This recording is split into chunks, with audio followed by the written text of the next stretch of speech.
Punta kami dito, pupunta ako sa bundok, mahingi ako ng kamuting kahoy. Dito sa dalawang matanda.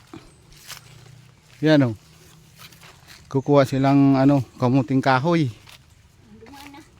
May Amerikanang dito, Amerikanang matanda oh. Yan. Yan. Hanggang dito lang guys, mga Amerikanang gurang. Dapat ito mga tulungan kasi makawa ng mga gurang naghahanap buhay pa kahit tanda na. Guys, sana may taba kayong puso para tulungan natin yung mga matanda. Marami pong salamat.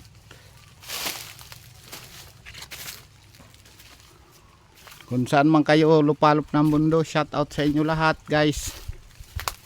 Ito yung matanda, puti na ang buhok, 70 mag-iiti na, nandito pa rin sa bundok. Yan guys oh. Hanggang dito na lang guys, sana maawa kayo guys, tulungan natin. Bigyan natin ng kahit konting financial o pagkain. Hanggang dito na lang guys. God bless you sa ating lahat.